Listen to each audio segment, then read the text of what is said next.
damai sejahtera dan bukan rancangan kecelakaan. Memberikan kepada kami semua hari depan yang penuh dengan pengharapan. Dan kami percaya bahwa Kau Allah turut bekerja di dalam segala sesuatu untuk mendatangkan kebaikan bagi kami dan mengasihi Kau dan bagi kami semua yang telah terpanggil sesuai dengan rencana. Dan kami percaya bahwa segala sesuatu menjadi indah pada waktu itu. Terima kasih, ajar kami Tuhan untuk terus mengandalkan Kau, selalu berharap kepada Kau, dan selalu melakukan segala kehendak. Terima kasih pada Bapa di surga. Sebentar kami akan mendeklarasikan firman-Mu, Tuhan. Karena kami percaya firman-Mu adalah Kau sendiri. Terima kasih Bapa, dalam nama Yesus. Haleluya. Amin. Mari kita deklarasikan firman Tuhan. Kita angkat Alkitab kita.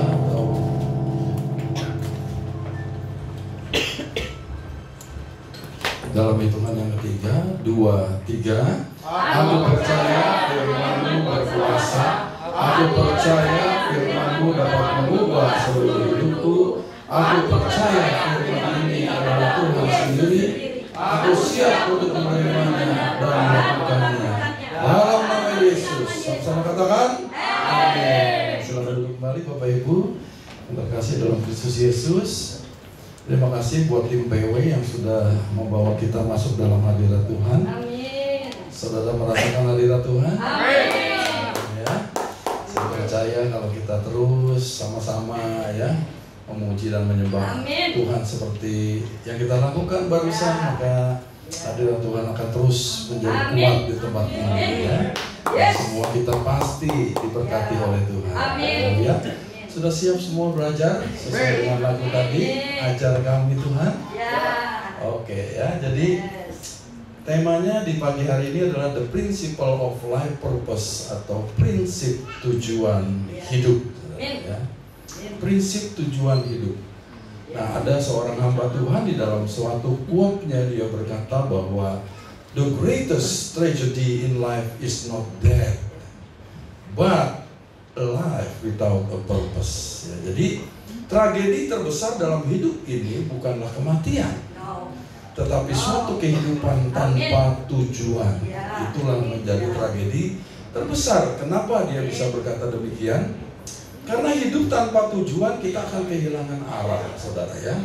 Kita ini sedang diumpamakan sedang mengarungi suatu lautan untuk mencapai suatu tujuan, saudara ya. Tetapi kalau kita nggak punya kompas, saudara, kita nggak tahu arah mana, saudara. Jadi kita akan terombang-ambing di tengah lautan, saudara, yang mengikuti arus dan ombak, saudara. Nggak tahu dibawa kemana, saudara ya. Nah, dan pasti tidak bisa mencapai pelabuhan yang kita tuju, saudara. Orang yang hidup tanpa tujuan mudah putus asa, saudara. Kalau ada tekanan sedikit langsung menyerah, saudara. Udah dah, gitu ya, udah dah. Gue nggak bisa apa-apa lagi, gitu. Udah putus harapan, putus asa, gitu, saudara ya. Nah, orang yang hidup tanpa tujuan juga nggak ada motivasinya, saudara. Malas gitu loh setiap hari. Aduh, rutinitas, bangun pagi, kerja, pulang malam, tidur lagi, bangun lagi pagi, terus aja gitu, saudara. Akhirnya hidup itu terasa membosankan karena monoton, saudara. Dan akhirnya dia merasa kosong hidupnya, ya. Karena nggak ada motivasi yang menggerakkan dia, saudara. Karena nggak punya goal, nggak punya tujuan, nggak punya target yang harus dicapai dalam hidup ini. Orang yang hidup tanpa tujuan juga akan merasakan hampa, saudara. Saudara bisa lihat, saudara, orang-orang terkenal yang punya harta, tahta, bahkan wanita, saudara, ya. Itu banyak saudara yang merasakan hidupnya hampa, saudara. Padahal orang lain ingin hidup seperti dia, ingin berusaha kerja keras, saudara ya, pengen menjadi seperti dia, saudara. Akhirnya, tetapi banyak yang akhirnya mengakhiri hidupnya sendiri, mencabut nyawanya sendiri, saudara. Padahal kita pikir dia orang hebat, orang terkenal, udah punya semuanya, saudara, seperti itu. Ya, tetapi saudara, orang yang hidup tanpa tujuan, ya, juga mudah terpengaruh, saudara, karena nggak punya pendirian yang jelas, saudara. Jadi ikut-ikutan, orang sini dia ikut, orang sana dia ikut geng motor lah, ikut apalah gitu, kayak begitu, saudara ya. Nah, orang yang hidup tanpa tujuan juga, saudara, nggak pernah maksimal dalam potensinya, karena dia pakai potensinya untuk hal yang salah. Makanya tragedi juga kalau orang berhasil di tempat yang salah, saudara ya. Bukan di tempat yang sudah Tuhan tetapkan, saudara. Shalom, ada Bapak Gembala kita, Pak Sabar, dan Ibu Bevi, shalom. Ya, udah lama nih, kangen juga nih saya nih nggak ketemu gitu ya. Oke, saya lanjutkan. Hidup tanpa tujuan terakhir adalah menyebabkan penyesalan di kemudian hari. Ya, kita terus rau-rau gitu saudara. Kita terus aja di dalam dunia ini saudara ya, ke sini ke sono gitu saudara ya, kemana-mana gitu saudara. Tapi nggak punya tujuan saudara. Tiba-tiba umurnya udah tua. Betul ya? Baru menyesal, aduh banyak benar waktu hidup gua nih ya, yang udah gua pergunakan dengan sia-sia. Tetapi bukan tujuan itu sebetulnya yang harus dicapai saudara. Ya, nah hari ini kita akan belajar saudara ya tentang prinsip daripada tujuan hidup itu karena sangat penting saudara. Karena apa?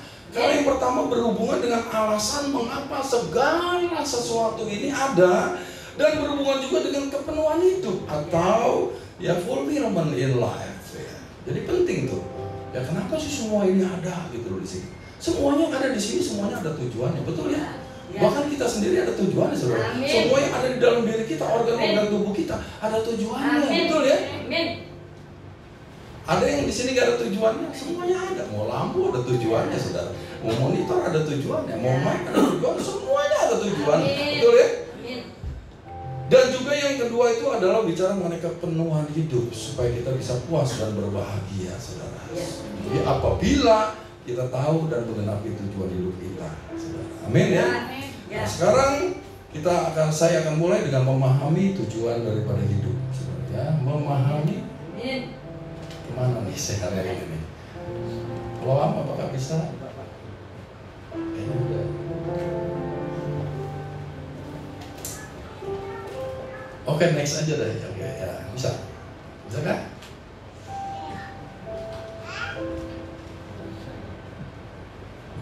Oke, next, Luang. Ya. Saya mulai dengan memahami tujuan hidup. Ya. Setiap orang itu ingin hidupnya berhasil. Kayaknya saya nggak perlu tanya lagi ya. Pasti semuanya ingin hidup berhasil, betul? Ada yang mau nggak berhasil?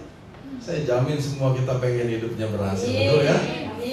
Oleh karena itu kita belajar, saudara, kita sekolah, saudara ya, kita ngedengerin khotbah, saudara ya, kita baca firman setiap hari, pengen hidupnya berhasil, ya. Nah, kemudian ukuran dari keberhasilan, ya, apa ukurannya dong kalau gitu, ya? Ukuran dari keberhasilan. Ukuran dari keberhasilan itu adalah kepuasan hidup. Next, ya. Oke, bisa Pak? Bisa. Kasih. Oke, ukuran dari keberhasilan itu adalah kepuasan pribadi. Banyak orang saudara udah punya 3 harta, tahta, wanita, pria begitu saudara, masih belum puas juga saudara, betul? Udah kaya, waduh korupsi lagi supaya tambah kaya saudara. Waduh saudara ya, udah punya istri 1 pengen istri. Gitu banyak yang gak puas saudara, berarti dia belum berhasil saudara. Ya. Nah, kepuasan pribadi sekarang puas itu adalah ukuran dari keberhasilan. Nah, sekarang kepuasan pribadi itu didapat apabila tujuan hidupnya terpenuhi. Kalau tujuan hidupnya gak terpenuhi, gak pernah bisa puas saudara. Rasanya kok terus saja kayak minum air laut saudara, semakin diminum semakin haus gitu ya. Nah, oleh karena itu memenuhi tujuan hidup harus menjadi sasaran utama setiap orang. Jadi tujuan hidup itu harus bisa diketemukan oleh setiap orang dan dijalani saudara, supaya hidupnya sukses. Nah, tujuan itu adalah niat di dalam pikiran sang pencipta atau ya sang produsen atau the maker yang mendorongnya untuk menciptakan sesuatu atau produk tertentu. Jadi tujuan itu selalu mendahului ciptaan atau produk, betul ya? Saudara, kalau orang mau punya rumah misalnya, apakah rumahnya langsung jadi gitu? Kalau orang mau buat rumah gimana? Pertama kali pasti ada tujuannya dulu dong. Ya. Jadi selalu dimulai dengan tujuan. Mau rumah apa nih? Rumah tinggal, rumah makan, rumah sakit, rumah duka, rumah untuk pendidikan, rumah untuk apa? Penginapan dan sebagainya. Betul. Setelah ditetapkan tujuannya, baru saudara, arsitek mulai mendesain saudara, supaya tujuan tadi bisa tercapai. Amin. Didesain sedemikian rupa saudara, supaya bisa berfungsi untuk menggenapi tujuan. Amin. Setelah arsitek selesai saudara, maka orang sipil masuk saudara. Dia tentukan dimensinya saudara, strukturnya. Ya, ada substructure saudara, ada yang namanya upper structure seperti itu. Ada yang di bawah tanah, ada yang di atas tanah saudara.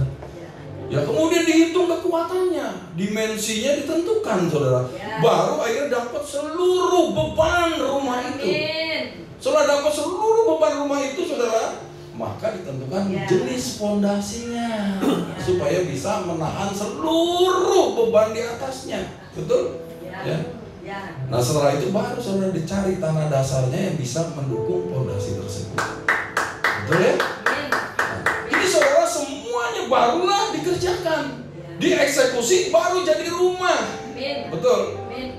Jadi maka sebelum ada rumah, sebelum ada sesuatu yang ada di tempat ini, termasuk kita semua, itu sudah dimulai dengan yang namanya tujuan. Katakan tujuan. Saudara ya. Jadi sesuatu dalam hidup mempunyai tujuan. Ya. Amsal 16 ayat 4, saudara ya. Amsal 16 ayat 4. Loam bisa ditampilkan, Loam. Amsal 16 ayat yang keempat. Kita baca dulu ya firman Tuhan.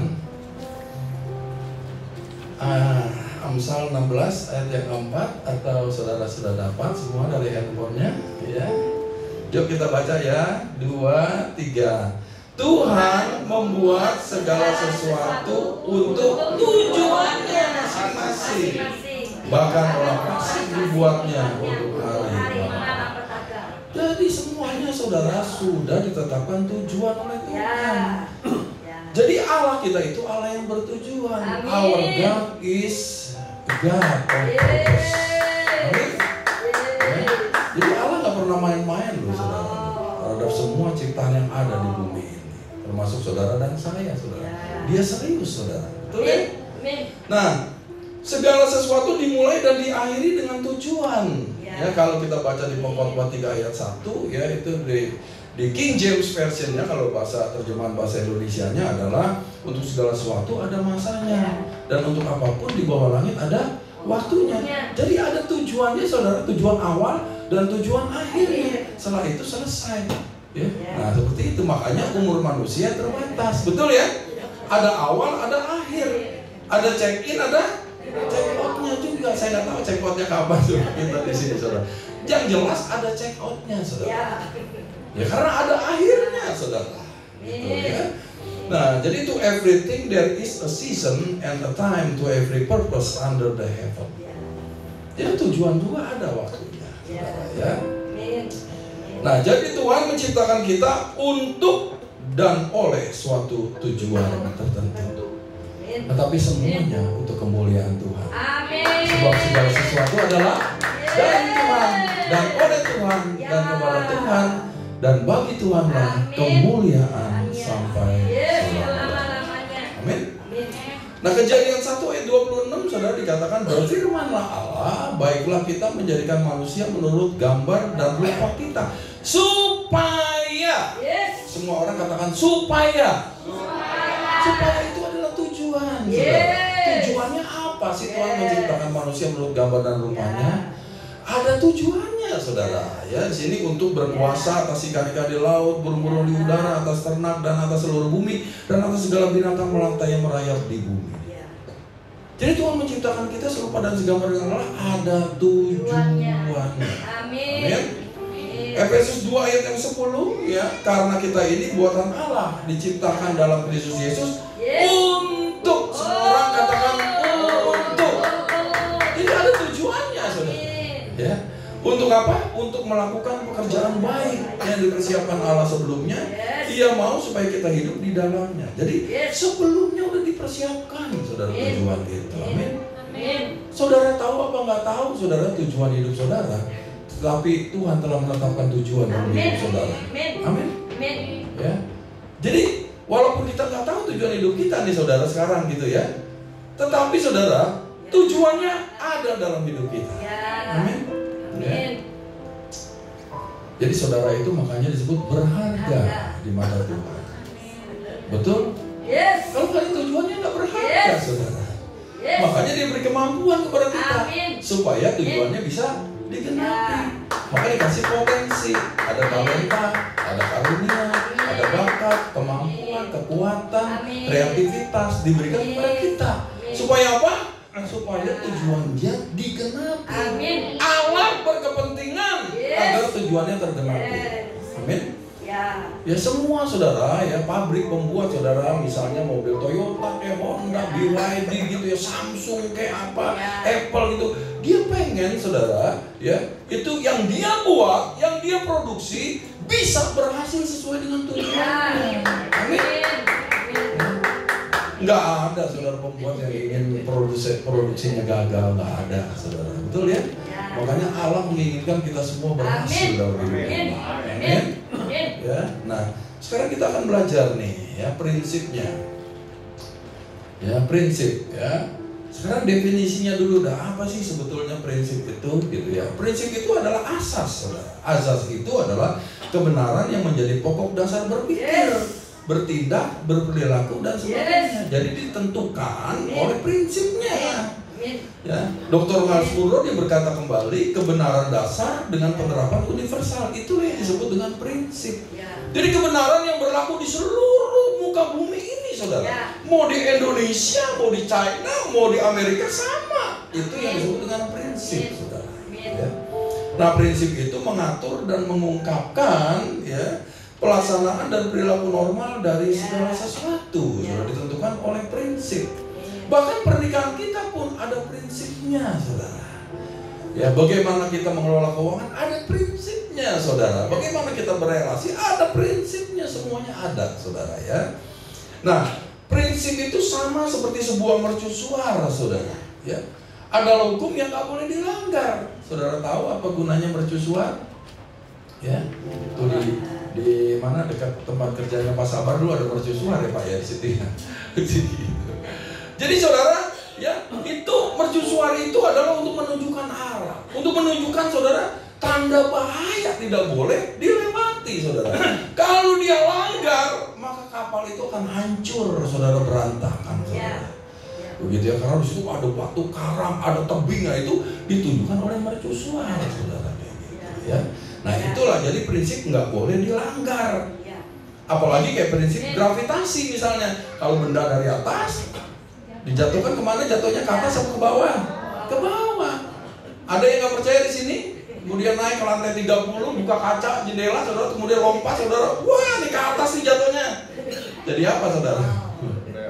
Jadi perkedel, saudara. Ya dimakan doang, saudara ya. Karena apa? Nggak bisa dilanggar. Mau di Indonesia, mau di China, mau di Amerika, sama hukum itu berlaku. Itulah yang disebut dengan prinsip. Amin. Ya. Makanya kita belajar tentang prinsip sekarang. Ya. Demikian juga prinsip-prinsip tujuan hidup itu menguasai dan menunjukkan fungsi dari tujuan hidup. Ya. Nah, kita akan belajar di sini ada 7 prinsip dasar yang merupakan ciri tujuan hidup seperti rancangan Tuhan. Ya, ada 7 di sini yang saya akan bawakan dalam waktu setengah jam ini, saudara ya. Nah, prinsip yang pertama, Tuhan itu adalah sumber atas tujuan hidup. Jadi semua tujuan itu ya ditetapkan dan berasal dari Tuhan, saudara. Ya.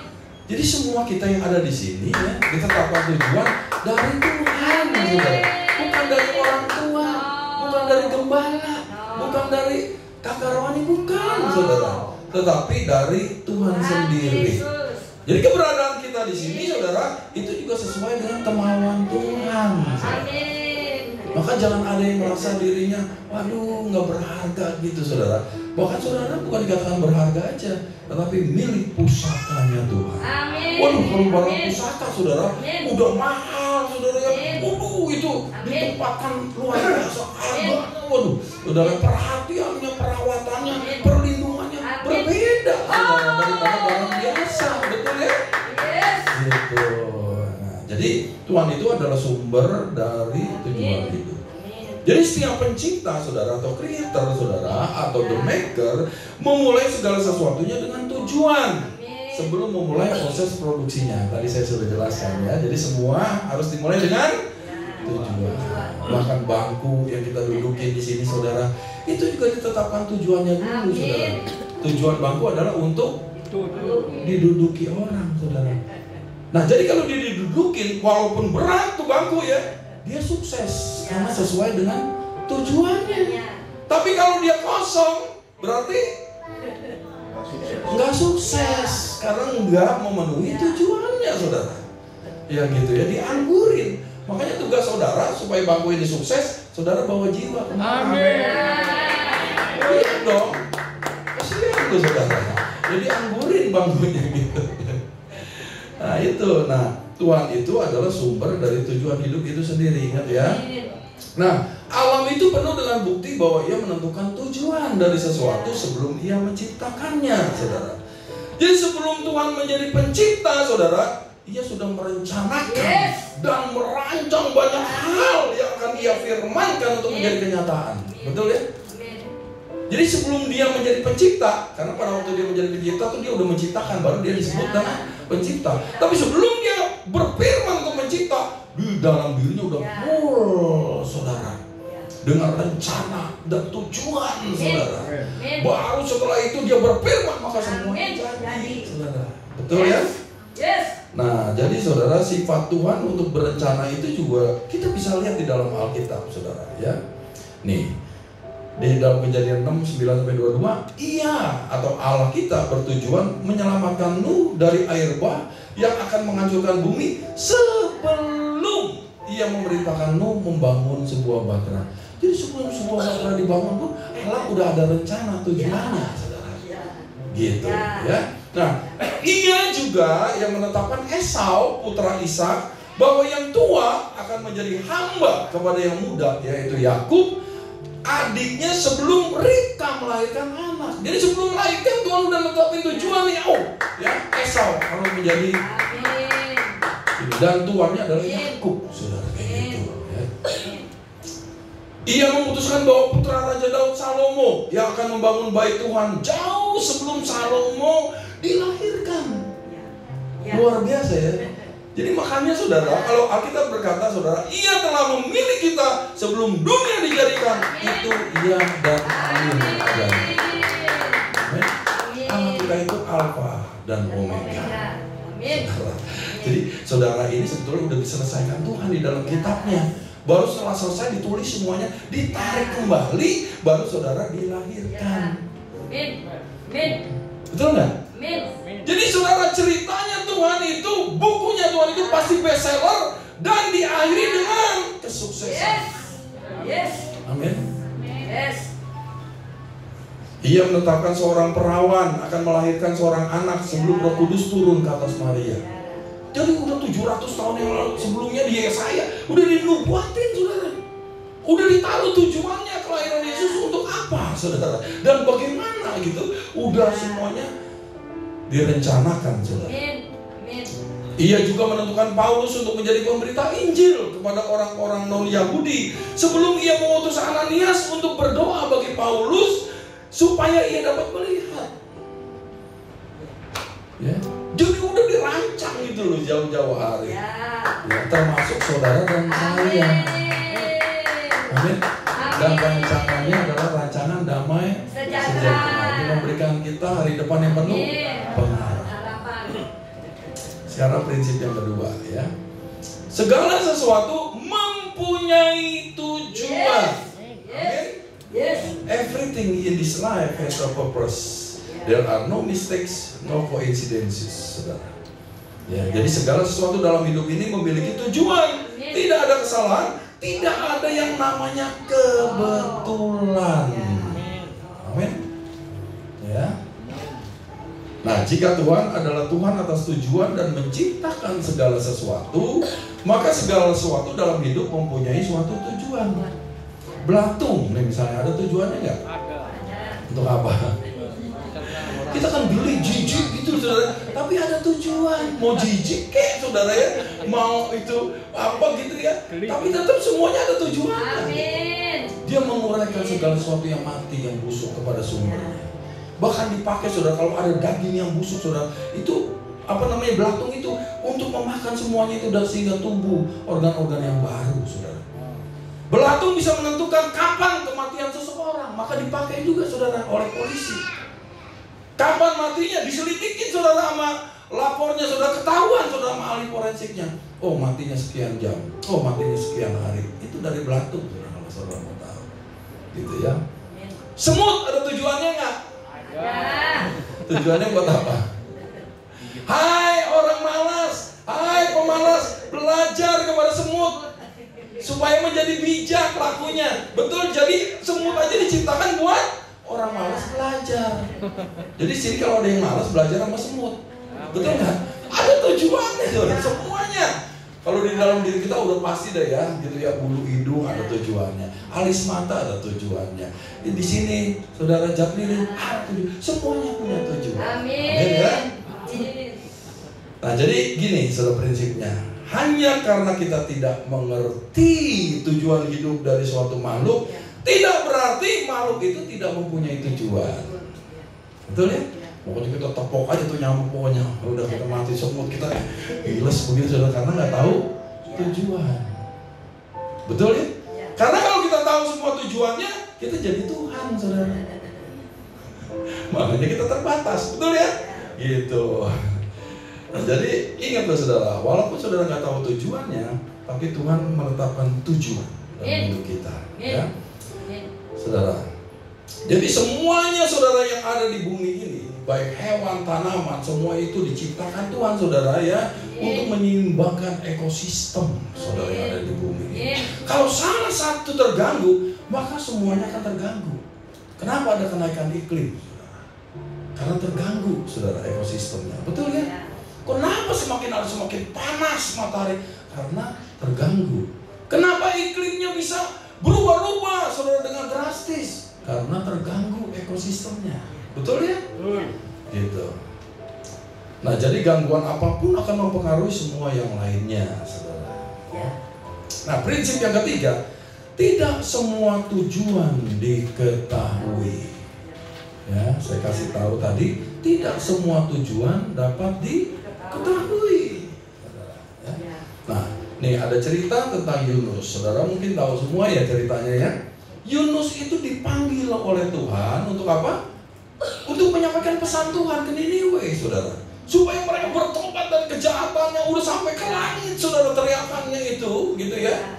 Nah Tuhan mau mendatangkan hukuman, tetapi Tuhan adil saudara. Beritahukan dulu, kalau mereka masih bandel nggak mau bertobat, baru hukumannya datang. Kemudian saudara, karena Yunus ini benci dengan orang Niniwe, saudara, karena jahat dan minta ampun saudara, akhirnya dia nggak mau, udah biarin aja, biar hukuman Tuhan aja ya segera terjadi gitu loh. Ya dia demen banget gitu melihat tuh bangsa Niniwe dihukum Tuhan gitu loh. Tetapi Tuhan nggak mau begitu saudara ya.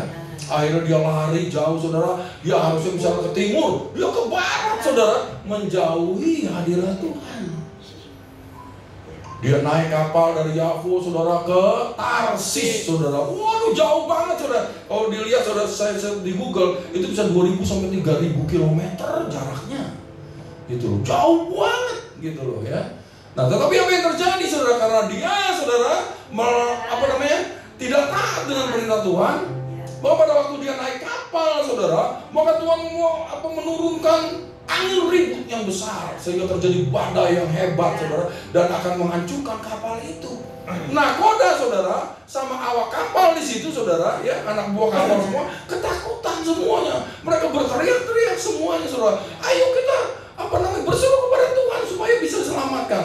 Ya maksudnya Allah mereka gitu ya saudara ya. Tetapi makin hebat saudara badai itu saudara. Ya kapal itu udah gak bisa berdaya lagi. Akhirnya dibuangin semua muatan kapal, barang-barang dibuangin semuanya saudara. Sementara Yunus, dia kan tahu tujuannya tuh badai gitu ya. Ini gara-gara dia nih, dia turun ke ruang paling bawah, dia tidur, dan tidurnya dikatakan tidur nyenyak, ngorok di situ.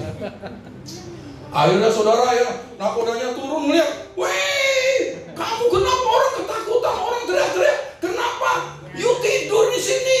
Waduh, saudara ya. Kemudian ditanya, lu dari mana lu? Gitu. Bangsa lu bangsa apa katanya? Lu kerjaannya apa? Gitu loh kira-kira saudara ya. Gitu. Nah kemudian si Yunus bilang, saya ini orang Ibrani, ya. Saya menyembah Allah yang menciptakan langit, daratan dan laut. Ketakutan mereka semua. Karena ternyata di awal sebelum dia naik kapal, dia kasih tahu tuh nakoda dan orang-orang yang ada di kapal bahwa dia sedang menjauhi Tuhan. Tujuannya dia menjauhi Tuhan, saudara. Dia udah tahu, cuma orang itu nggak tahu gitu ya, hal-hal seperti itu gitu loh saudara ya. Nah, akhirnya saudara ya dibuang undi. Siapa nih bawa sial gitu ya? Dibuang undi terus yang dapat siapa? Yunus, saudara. Terus Yunus, orang itu bilang, bagaimana nih? Begitu ya, dia tanya gitu loh, kenapa gitu bisa terjadi? Yunus bilang, karena dia menjauh dari Tuhan. Terus Yunus bilang, buang aja, aku lemparin aja ke laut. Maka pas dilemparin pasti reda kembali semuanya. Cuma orang itu bingung, kalau dia lemparin si Yunus, berarti dia ngebunuh si Yunus dong. Berdosa dong orang itu. Gitu. Kemudian mereka masih berusaha nih, masih mendayung sekuat tenaga untuk bisa ke darat, tapi bukan itu yang terjadi, saudara. Makan semakin hebat, saudara. Akhirnya mereka menyerah, saudara. Rame-rame kemudian dilemparlah Yunus ke laut, saudara. Akhirnya apa? Langsung redam. Ya saudara, nah jadi gini, masalah-masalah pelaut itu bukan badainya, melainkan ketidaktahuan tentang tujuan dari badai itu. Kalau mereka tahu tujuannya, nggak perlu mereka buang-buang banyak muatan, nggak perlu mereka buang banyak beban, nggak perlu dibuang segala macam, saudara. Gitu loh. Seperti Yunus tahu dia, orang sebabnya tenang aja dia makanya. Gitu loh. Orang kalau tahu tujuan hidupnya tenang hidup. Amin. Kalau orang nggak tahu, cepat panik, khawatir, ketakutan, gelisah, nggak tahu tujuannya. Kalau orang tahu, saudara, makanya hidupnya dalam damai sejahtera. Amin. Betul ya? Badai boleh datang, tapi dia bisa tenang. Ya, itu orang yang tahu tujuan hidupnya. Jadi saudara, mereka itu semua, saudara, nggak tahu bahwa badai itu adalah alat Tuhan untuk berbicara kepada Yunus. Mereka nggak akan membuang semuanya itu kalau tahu, betul ya? Dia nyesel juga tuh belakangan mereka tuh semua. Iya. Ternyata ini doang loh, kalau dibuang ini semua selamat tuh. Semuanya, hartanya semua selamat, saudara, begitu, betul ya? Jadi ketidaktahuan mereka tidak membatalkan tujuan dari badai. Makanya saudara kalau dapat badai, saudara ya, mau saudara tahu, nggak tahu tujuannya, tetap datang. Makanya di dalam Matius 7 ayat 24-27, ya, mau bangun rumah di atas pasir, mau bangun rumah di atas batu karang, sama saudara, badai mau datang juga, betul. Tapi ada perbedaan, hasil akhirnya tetap berbeda. Yang satu kokoh berdiri, saudara, yang satu hancur berantakan, betul ya? Nah, jadi tujuan yang tidak diketahui selalu membuang waktu dan sumber daya serta memungkinkan terjadinya bahaya. Saya ulangi sekali lagi, tujuan yang tidak diketahui selalu membuang waktu dan sumber daya serta memungkinkan terjadinya bahaya dalam hidup kita. Oleh karena itu penting mencari tahu tujuan hidup saudara. Amin. Ya. Nah, yang keempat adalah ya, jika tujuan tidak diketahui, penyalahgunaan terjadi. Ya. When purpose is not known, abuse is inevitable. Jadi jika tujuan yang nggak diketahui, maka terjadi abuse. Abuse itu gabungan dari dua kata, abnormal, use. Penggunaan yang tidak normal, penggunaan yang tidak semestinya, saudara, itu disebut dengan abuse. Saudara, misalnya nih, ya, ini tujuan mic apa nih? Untuk menyalurkan suara saya sehingga bisa didengar oleh semua orang, betul ya? Tapi saudara, kalau kita di rumah mau ngulek cabai, gitu loh. Kita nggak tahu tujuan mic ini, saudara. Kita pakai buat padahal harga ulekan sama harga mic jauh bedanya. Mic ini kata Pak Wiryo itu yang di gereja bisa ada yang 60 juta satunya. Itu yang kecil tuh dipakai di sini nih, itu 50 juta, saudara. Yang segede jagung tuh, itu 50 juta, saudara. Jadi makanya kalau kita nggak tahu tujuannya, terjadi abuse. Nah kayak gitu tuh, saudara. Ya, orang pakai mobil tapi dia ngedayung gitu, saudara. Itu kan abuse, saudara. Mahal-mahal tuh mobil dipakai buat jadi perahu, saudara, kayak begitu. Nyuci mobil pakai anduk mandi, nah itu sama abuse, saudara. Ya, abuse itu banyak terjadi di pernikahan, terjadi abuse. Ya, suami abuse istri, istri abuse suami, orang tua abuse anak, anak abuse orang tua. Karena apa? Nggak tahu, saudara, tujuannya pernikahan itu. Makanya kalau kita nggak tahu pernikahan tujuannya, jangan kawin. Setuju katakan amin? Kalau saudara nggak tahu tujuan kerja, jangan lamar kerja. Karena akan terjadi abuse di kerjaan. Kalau saudara nggak tahu pelayanan tujuannya, jangan melayani. Karena akan terjadi abuse di dalam pelayanan. Betul ya? Jadi di dalam segala sesuatu harus diketahui tujuannya, saudara. Sebelum saudara melakukan segala sesuatu, supaya jangan terjadi abuse.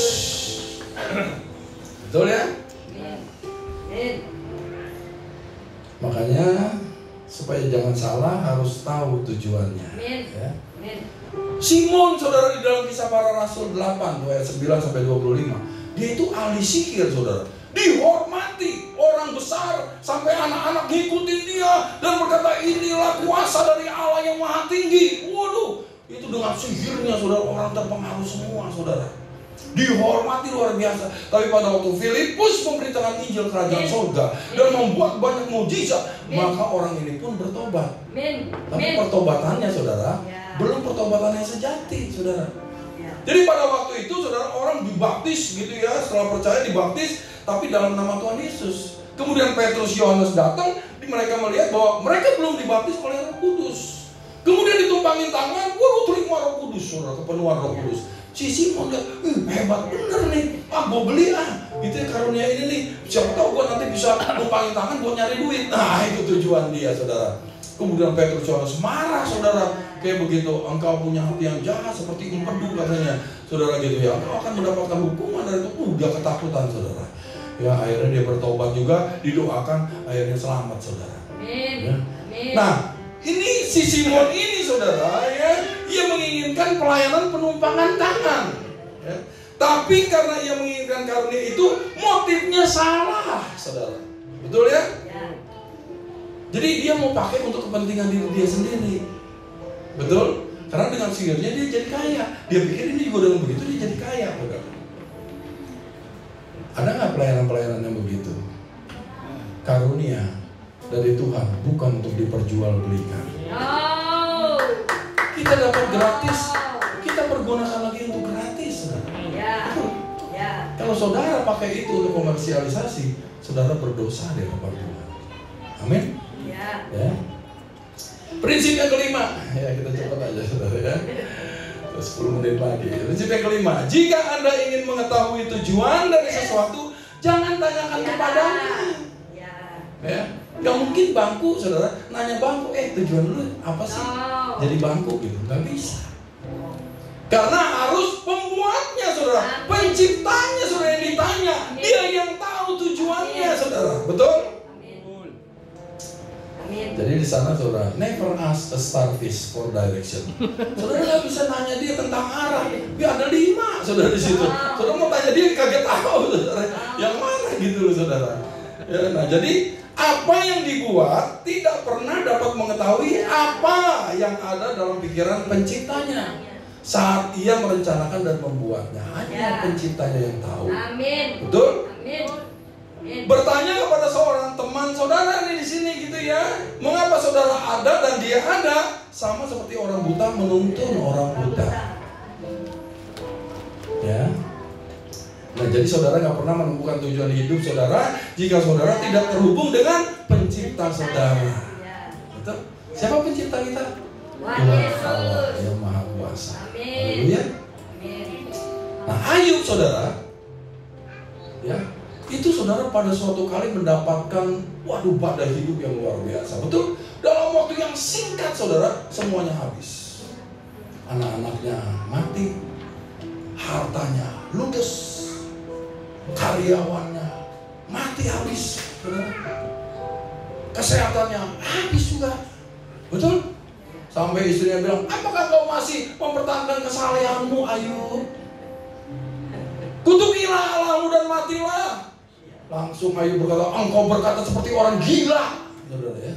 Jadi hati-hati di sini saudara. Kalau lagi suami dapat cobaan saudara ya, saudara jangan begitu saudara di sini. Ya istri harus menopang saudara suami. Amin.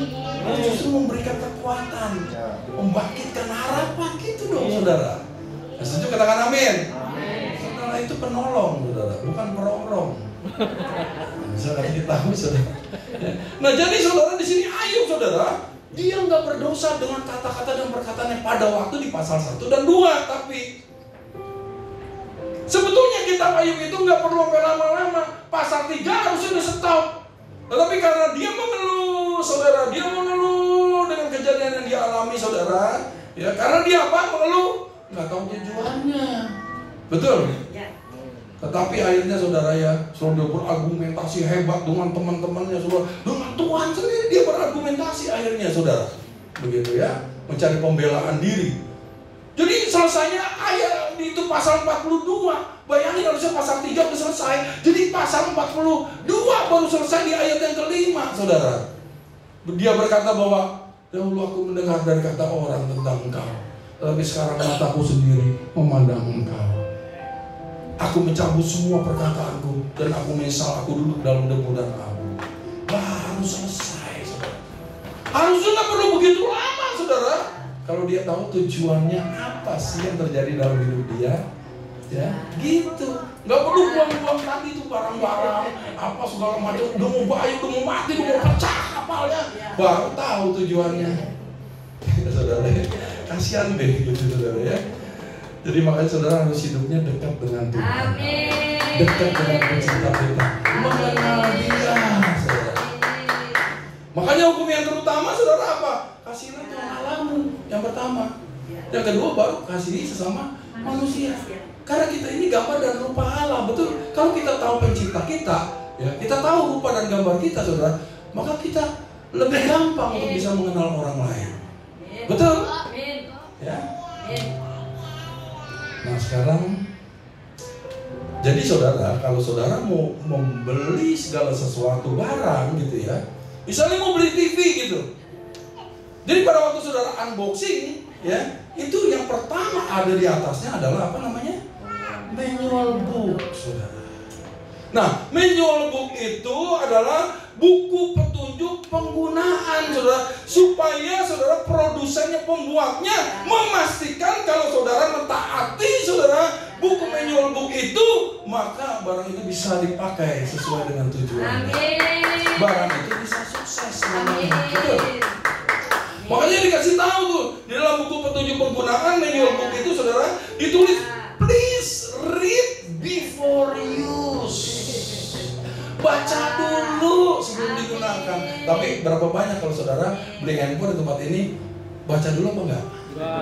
Langsung pencet-pencet. Sudah betul ya?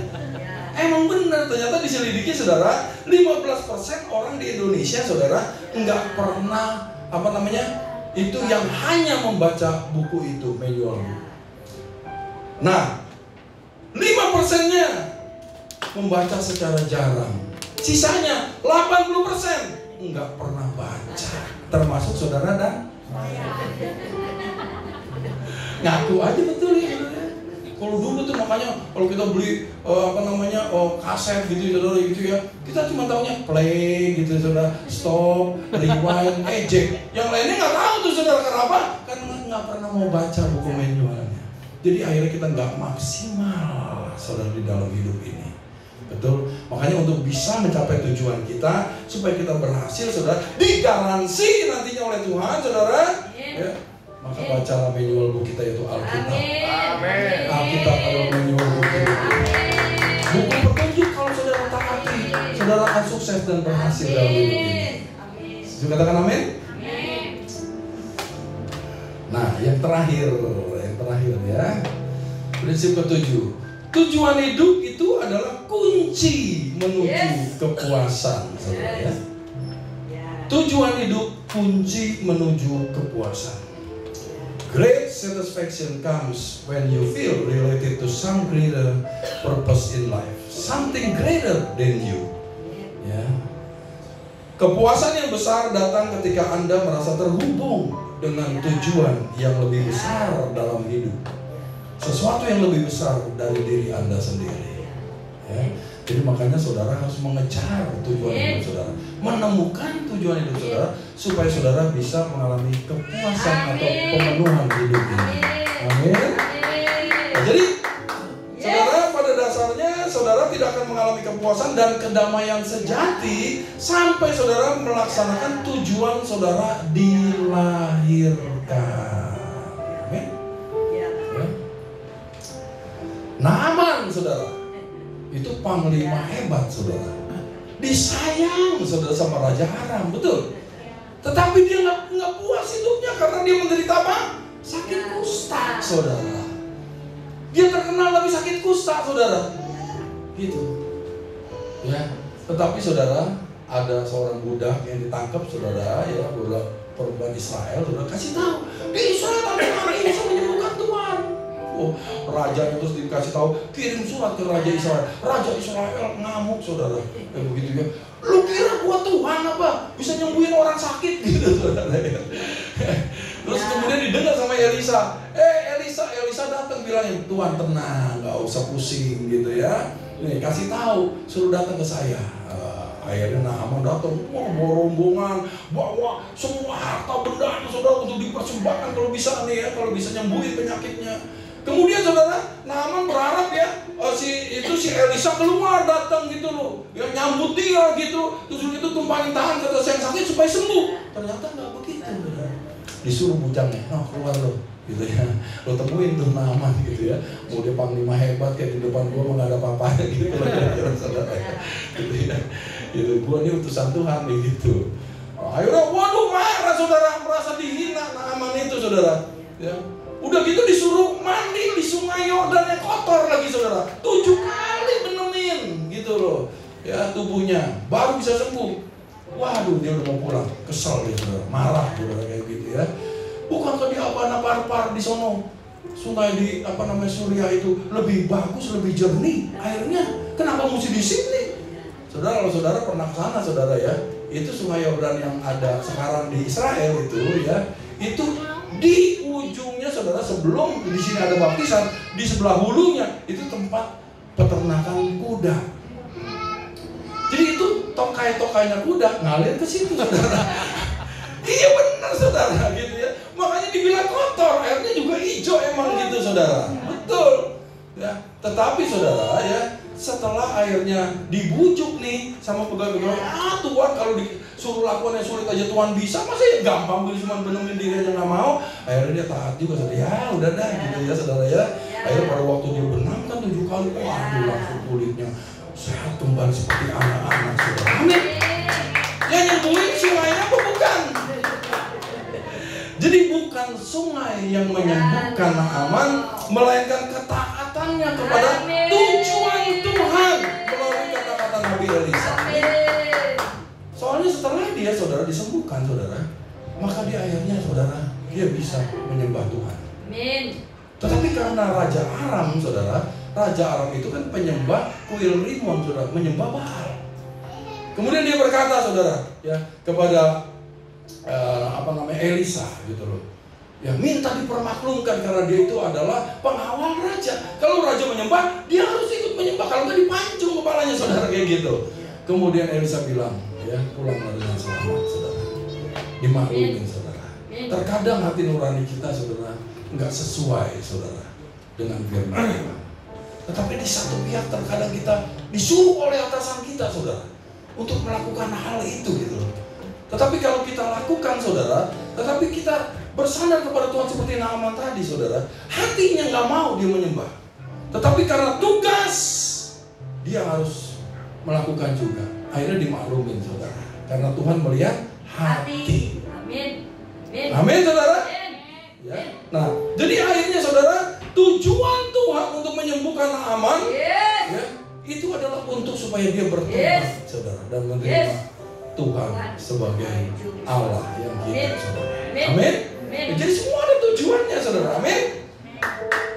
Oke, jadi kita bangkit berdiri kan udah 9:30 saudara, kita taat waktu saudara ya. Ayo kita bangkit berdiri. Dari dulu sampai sekarang Ibu Heni tetap sama saudara ya. Dia selalu antusias di dalam ibadah saudara. Ya, itu menolong pengkhotbah saudara supaya bisa lebih semangat. Haleluya. Makasih Bu Heni ya. Oke, kita nyanyikan Indah Rencanamu di sini ya.